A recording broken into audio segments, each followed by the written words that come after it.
Working with the local market specialist went really well. I feel like I was able to get the type of property that I wanted, and was happy with the price and the rehab job, and the tenants have gone well. Welcome to the Creating Wealth Show with Jason Hartman. You're about to learn a new slant on investing, some exciting techniques, and fresh new approaches to the world's most historically proven asset class that will enable you to create more wealth and freedom than you ever thought possible. Jason is a genuine self-made multimillionaire who's actually been there and done it. He's a successful investor, lender, developer, and entrepreneur who's owned properties in 11 states, had hundreds of tenants, and been involved in thousands of real estate transactions. This program will help you follow in Jason's footsteps on the road to your financial independence day. You really can do it. And now, here's your host, Jason Hartman, with the complete solution for real estate investors. Welcome, listeners from around the world. This is episode 1164. Thank you so much for joining us today. I've got our in-house economist, Thomas, here with us, and we are going to talk about how the government has disincentivized homeownership. Yes, disincentivizing homeownership. It used to incentivize it much more than it is nowadays, and this bodes well for you investors. So congratulations. Because when you disincentivize something, you create its opposite. You create more renters. So that's what we'll talk about in the intro portion before we get to our guest today. Thomas, welcome back. How you doing? Yeah, good to be with you. Good to have you on. So, hey, Thomas, I haven't talked to you since you were at Meet the Masters, and I didn't see much of you there, but I saw you standing in the back of the room watching. This is now, your second event with us, right? You went to Profits in Paradise in Hawaii. What did you think? How was the event for you? Oh, I think the best part was watching you dance to Rod Stewart. Yeah, that was pretty good. You know, I do like to cut a rug a little bit. I will be the first to admit that. And a few people said to me that was the most fun they had in years. One guy said to me it was the most fun he had in a decade. And I will tell you, it was the most fun I had since last year's Meet the Masters, just about 14 months ago, when we had the Journey tribute band. And I got to tell you, tribute bands, some of them are great because they're actually better than the real artists sometimes. Here's my theory on that. A tribute band, their whole goal is to sound like the album, to sound like the song we all know, love, and recognize, all those songs of whatever the artist is. The original band, they want to improvise, and they want to make it different, and they want you to hear their new stuff that you don't even know. And, I remember years ago, I went to a Dave Matthews concert, and honestly, it was just not good. I don't think too many people were getting into it, and at the time, I liked the band. I thought they had some good songs, and, they were doing all this stuff that it just wasn't recognizable to the audience. They wanted to do all their creativity, and it's like, to me, that's like experimenting on your audience. You ought to give your audience your good stuff. So, I don't know. That's just my opinion. I could be wrong. But yeah, I do like to cut a rug, and that was a lot of fun. I got to say, that was a lot of fun. So I got to tell you, the Meet the Masters event and the Profits in Paradise, they're packed full of information. I didn't know. You cover a lot of areas from technology, the I Am Flash founder talking about his views, to the tax value of homeownership, to self-directed IRAs, to talking to experts on markets around the country. It's amazing, all the stuff that gets packed into the event. Yeah, it really is cool to bring all those people together. I will say, though, the thing that I think is very important is that you go to all of our events, listeners, because at Meet the Masters, I really talk very little. And that is one of the complaints we've had a couple of times over the years. Jason talk more. And hey, I'm flattered, okay? But Meet the Masters isn't that event. That's where we get lots of speakers and lots of people together.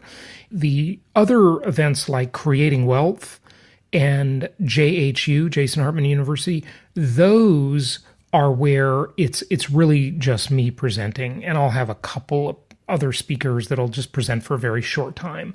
You really need to get the whole spectrum of these events and make sure that, over the course of the year, you can always do this. And those two events, JHU and Creating Wealth, they don't change very much. They change a bit, but not as much. But Meet the Masters and Profits in Paradise, completely different events every single time. Of course, Venture Alliance retreats and Adventure Alliance trips are completely different every time too. So just to let people know about the different things. But you were networking a lot with the local market specialist at the event, and I know you have a little investment club.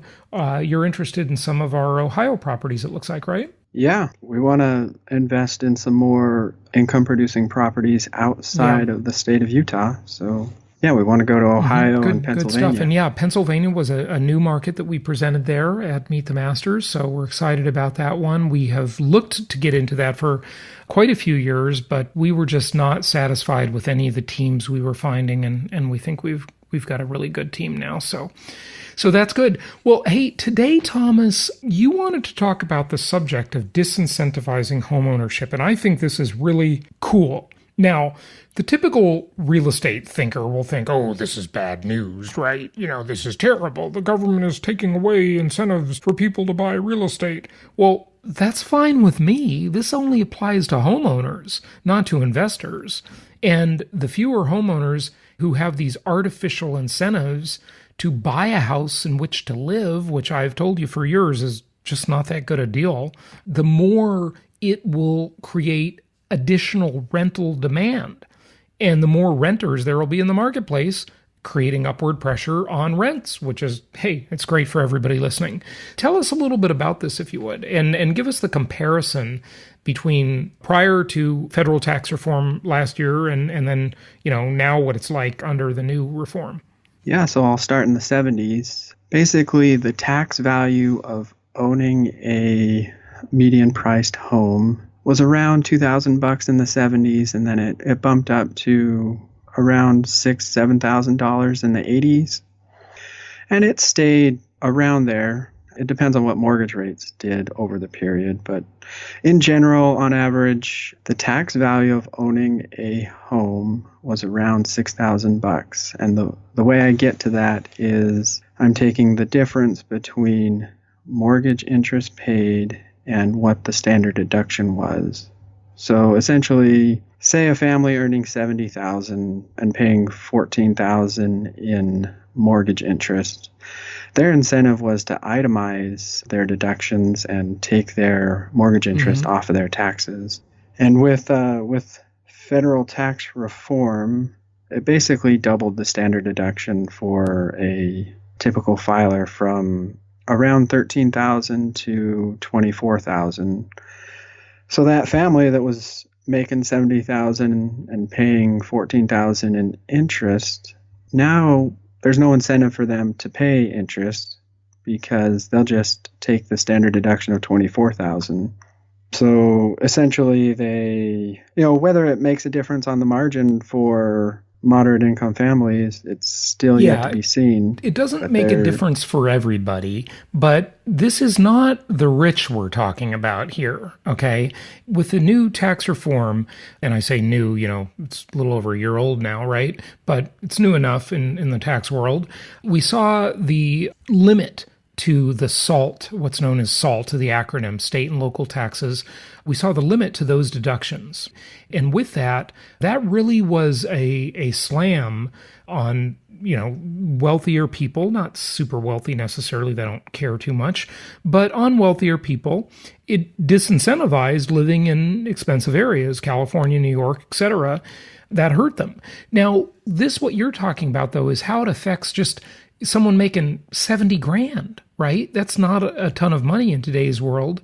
That effect is pretty significant, isn't it? Yeah, if before the federal tax reform, you had, say, a $6,000 incentive to pay mortgage interest to now a minus $9,000 incentive for paying mortgage interest, then, there's a $15,000 flip per year. So it depends on whether you're doing the long form or the short form on your taxes, right? Yeah, so this is individuals that itemize their taxes. So when you fill out your tax form, you can either take the standard deduction, which was going to be $13,000 for a family filing, married filing joint, it jumped up to $24,000. So that $9,000 difference, there are families in there that were paying mortgage interest, and they were paying more than $13,000 in mortgage interest, to where it was advantageous for them to itemize their mortgage interest and take their mortgage interest off their taxes. Now that incentive isn't there. So just to run through the details of that, if they're paying mortgage interest of $14,000 per year, they give $7,000 away to charity, they pay property taxes of $2,000 for a total of $23,000. Their standard deduction is $13,000, and the tax value of mortgage interest, charity, property taxes is $10,000. And that was before tax reform. With the same exact scenario, now their deduction, same exact numbers above, right? Now their deduction is negative $1,000. In other words, they used to deduct $10,000, and now they basically are losing $11,000 in deductions, right? Yeah, so basically they just take the standard deduction. And I'm not saying that federal tax reform increased the tax burden on, a family making $70,000. For most tax filers, it's around 80% will see a tax savings of around 15-20%. So, it depends on your political perspective, right? But it was the biggest tax reform in 30 since years. Reagan, yeah. And overall, it's good, but it definitely slammed the people in the high cost of living areas. So when I had Meredith Whitney on a few years back, and she talked about the state of the states, this is yet another incentive to migrate to places with lower property taxes and lower housing costs. And boy, a lot of people have been doing that, yours truly included. So feels very good to live in a no-income tax state like I do now, instead of living in the Socialist Republic of California, where it's so expensive. It's just so expensive. And, over the course of years, since I moved to Arizona in 2011, and then, I tried Nevada, didn't like it. So now I'm in Florida. It's amazing how much more quickly you can grow your wealth when you don't have the burden of the taxes, but also just the higher cost of living in general. I mean, hey, where I live in Florida is not cheap, but it's still cheaper than Newport Beach, okay? Where our Meet the Masters just was and where I used to live. So yeah, that's good. Good stuff. Okay, hey, Thomas, we got to get to our guest, but thank you for bringing this up. I just want to remind our listeners, next couple events, we've got Venture Alliance Mastermind Retreat focused on property tax deed and property tax lien investing in Savannah, Georgia, coming up in May. And then our Cuba and Grand Cayman cruise, a week-long cruise, coming up in November 6th for that. Check those out at jasonhartman.com, and let's go to our guest. It's my pleasure to welcome a returning guest back to the show, and that is Blake J. Harris. He's a New York Times bestselling author of Console Wars, Sega and Nintendo, and the Battle That Defined a Generation. Now, we're not talking about that today. We're talking about his new book, The History of the Future, about Oculus, Facebook, and the revolution that swept virtual reality.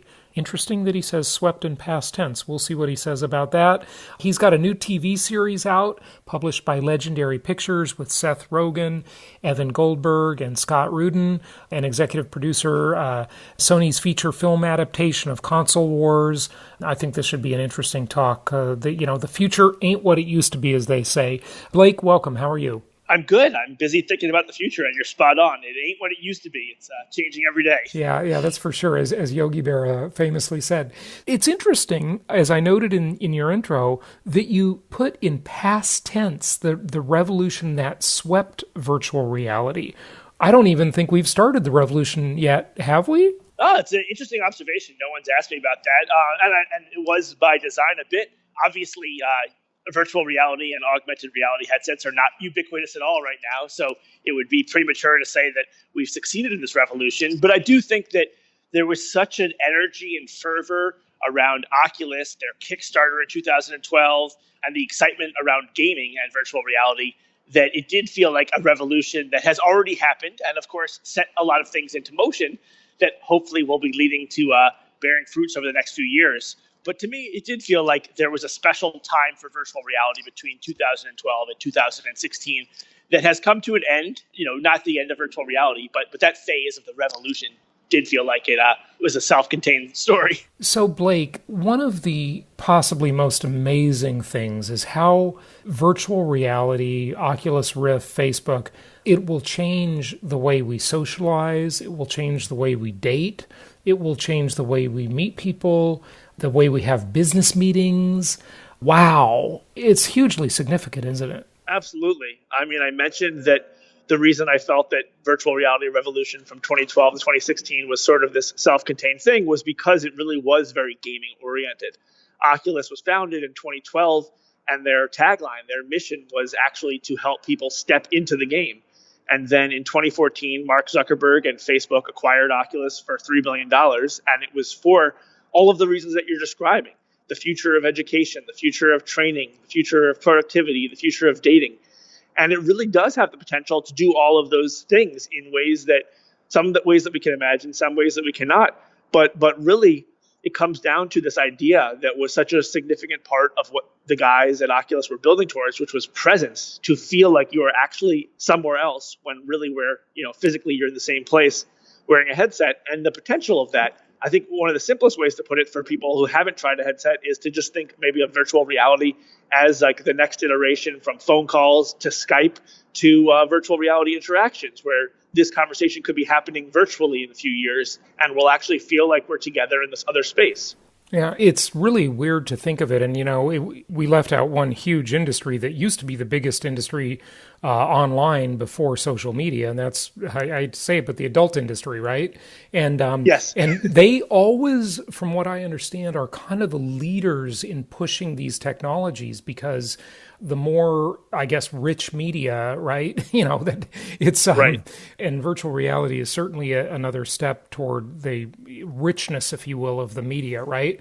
It's pretty fascinating. It'll also impact, and I didn't say it, we have so many real estate investors listening, but the way we look at properties. Peter Diamandis, and I think he's wrong about this, but, it's interesting. I mean, it'll have an impact. There's no question. I just don't think it'll be a all or nothing impact like the way he was sort of couching it. He was talking about how realtors won't have a job anymore, because you don't need to go show a house. You can just show it through virtual reality. You have the camera people go through the house once with whatever virtual gear they need, and then you could just tour it yourself from any computer or mobile device, right? I mean, conceptually, yes. And I do think that, as we already know, virtual reality is being used by architecture firms for building houses or building properties and showing properties, and also by some real estate agents. But I don't necessarily see it as such a doom and gloom scenario, because I feel like you could say the same about houses today. The house exists, someone could go to it, but we are humans, and it is nice to have a guide. It is nice to have an expert by our side, someone who can help us see the vision further and answer questions. So I do imagine that will probably be a bigger part of real estate, and it'll change the way that we interface with real estate agents and brokers and with these properties. Sure. So what do we have now? I'm usually a pretty early adopter with technology. I probably spend too much money that I shouldn't, but I don't have a virtual reality headset. I haven't even really looked at them much. What does the consumer have available to them now? Not only in the hardware and, what's the price of it and what's the right thing to buy or not buy, but, in terms of what they can actually use it for, what videos are available or what can you do with it? It's a great question. And it's particularly interesting because I spent 4 years working on this book. So I really started working on it in 2015, 2016. This was shortly after Facebook's big acquisition of Oculus. And around that time, during the course of my research, I obtained thousands of internal documents and emails, and Mark Zuckerberg had mentioned that he envisioned that 5 years from now, there would be 50 to 100 million of these headsets out there being used. And it is almost literally 5 years from that acquisition, and we have nowhere near Didn't that. quite happen, yeah. But yeah. A lot of these prognosticators, they're not wrong. They're just early. Right. That's a good way to put it. Yeah. But in terms of what we do have 7 million virtual reality headsets out there.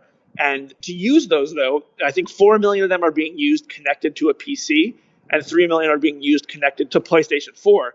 So a long way of saying that all 7 million of those are tethered to a computer or a game console.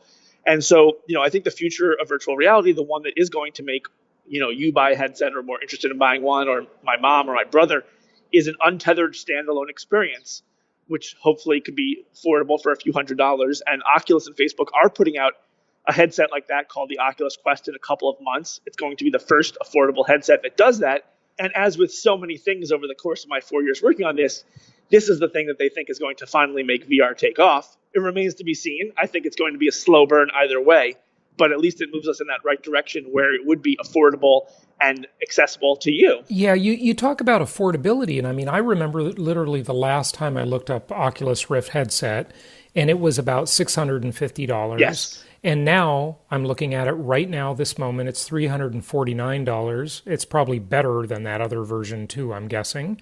But what's the kind of price point that you consider affordable? What are they saying what the Quest will cost? The Quest is going to cost $400, which is still expensive, of course. That's still expensive. But I think that we all sort of understand that this is generation one, and Facebook wants this to be in our hands. They are a software company more than a hardware company. So their goal is to get it out there and to drive the price down. But I think that one of the things that's interesting is that, to me, this story is about virtual reality. But what interested me as a writer was always sort of this American dream, starting a business story that is universal in that respect. When Oculus first came onto the scene in 2012 with a headset invented by founder Palmer Luckey, the major proposition was that this was a $300 headset. And then you flash forward a few years to when they actually launched it, and it was $600. I'm sure that anyone who's run a business knows that stuff like that happens, that you keep making compromises or keep upgrading. But I do think that at some point you maybe sort of lose sight of your original mission. And that is part of what happened with Oculus, and maybe why it is not as ubiquitous as we would want today. But I think that over the next few years, it will come down to a price point of about $200, which is, that's still a lot of money. Yeah, but it's probably something really, that we can afford. Yeah, right. Yeah. What else is out there? Is the Facebook Oculus cartel, and I'm calling it a cartel because I'm not a Facebook fan. I use it all the time, but I have my gripes about the way it's being run for sure, and all of these big tech platforms scare the heck out of me in many ways. But anyway, that's good. They should. Yeah, I went into this book with no particular gripe against them or strong opinion, but I definitely left very concerned about Facebook and the future of these big tech companies. So I'm glad to hear that you're suspicious. Oh, I'm extremely suspicious. I think they are way too big and powerful, and they're abusing us in so many ways. But that's a whole nother discussion for another day. Who else is there? Who's standing in line? Like, Oculus is clearly going to be the leader, at least, initially.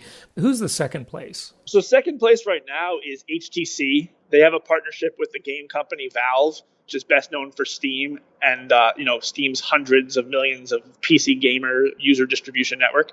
They have actually been very competitive with Oculus and have, for the most part, been a market leader due to a lot of missteps and mistakes by Oculus and Facebook over the years.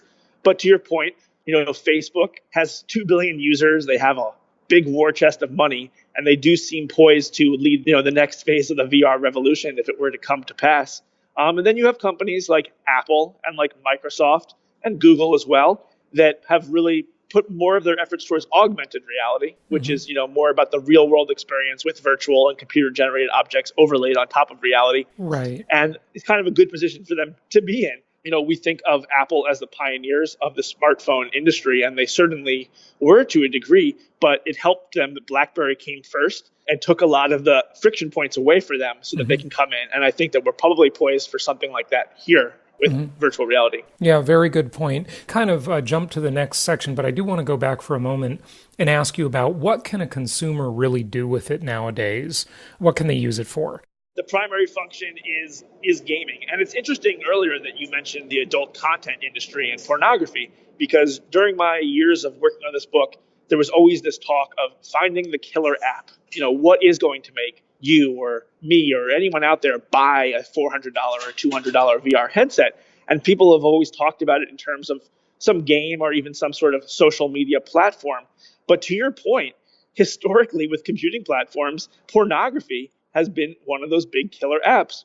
And so it's interesting, especially as we touch on that third rail topic of big tech and the impact they have on our society, that Facebook is so averse to adult content appearing or being used on these VR headsets. They make it as difficult as possible, which I think is hurting the spread of it to some degree. It's probably hurting innovation and sales, but I'll say that I'm happy to hear Facebook's doing at least one sort of ethical thing, depending on where you come down on this. No, you're totally right. And it's like, I don't mean to knock Facebook for censorship there, but it sort of just goes to speak to Facebook really wants to curate this platform. I think that with PCs, for all the good and the bad that computers have brought us over the past 40 years, it is known to be very open, where you can pretty much do anything and have any sort of content out there. And again, there's good and bad to that. But I think the adult content in VR is already an area where we're seeing Facebook exercise their vision to cultivate this ecosystem. It seems like the sort of second place big thing that really would be right after gaming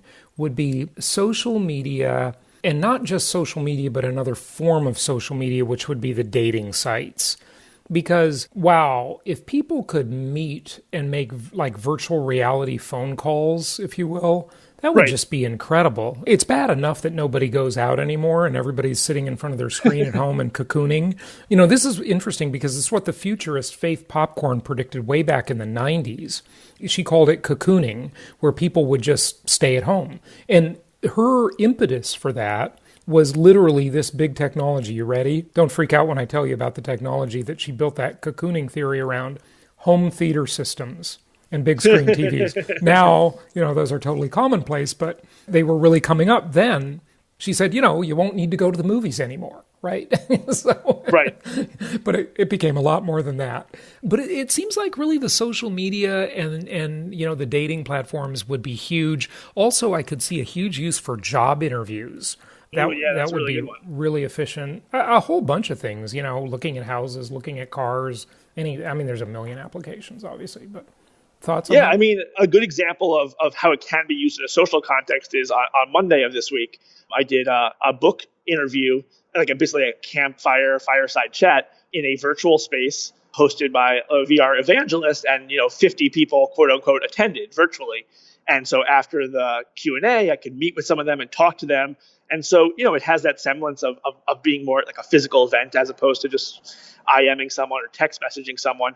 I think that part of the reason people haven't jumped full force into the dating and that sort of thing is because you do have this issue with the uncanny valley. There is not right now a perfect VR representation avatar of myself or of yourself. It's, it's still going to be a little gawky. So I think until they perfect that, it's probably going to, make people continue to date in the real world or via applications. But the one other thing that you have and that you really pointed on was the social media aspect. And if you recall, a big part of what made social media take off in the early or mid-aughts was the sharing of photos and of videos. And so with virtual reality, you have this ability to share 360-degree videos, meaning that you put a camera in the center of a room and let's say it's a child's birthday party and grandma can't be there. You can literally just record a full panorama, and grandma could either be there in the moment or she can relive the birthday party.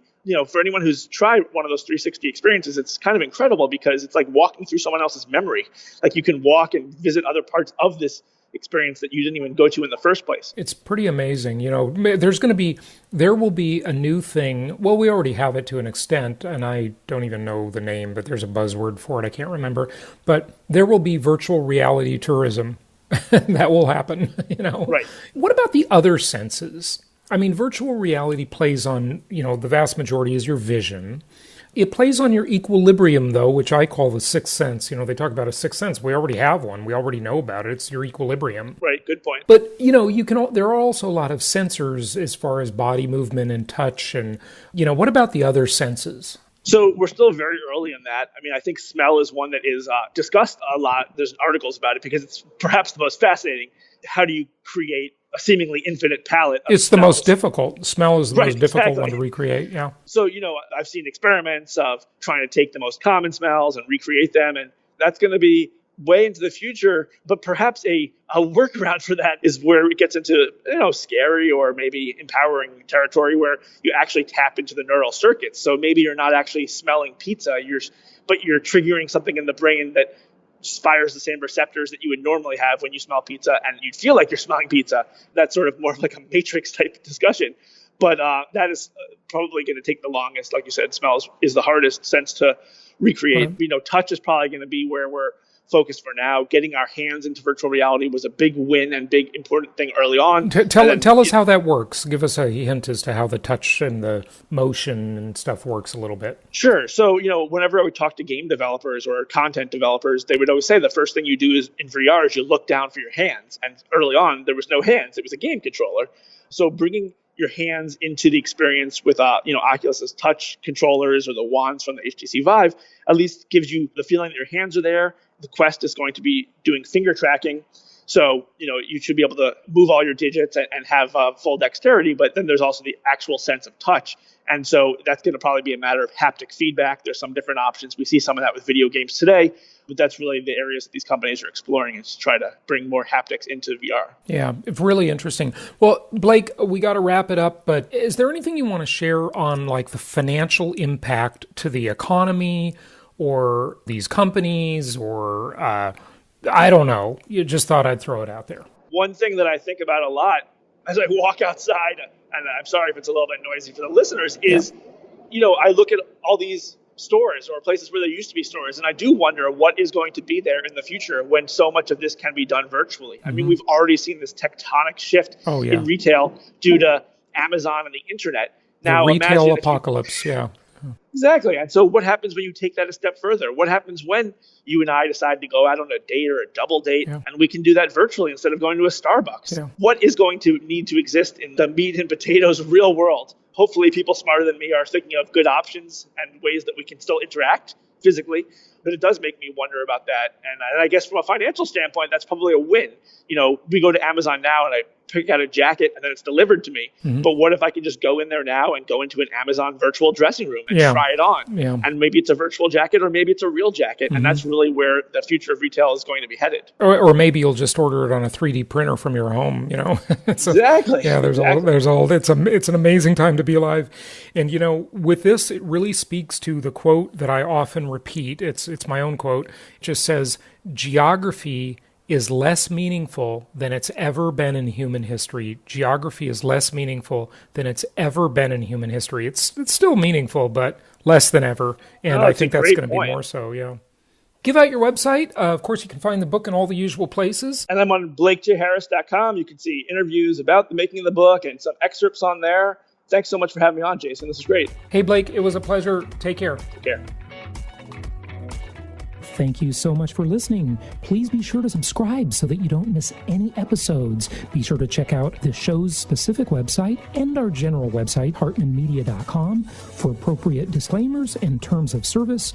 Remember that guest opinions are their own, and if you require specific legal or tax advice or advice in any other specialized area, please consult an appropriate professional. And we also very much appreciate you reviewing the show. Please go to iTunes or Stitcher Radio or whatever platform you're using and write a review for the show. We would very much appreciate that. And be sure to make it official and subscribe so you do not miss any episodes. We look forward to seeing you on the next episode.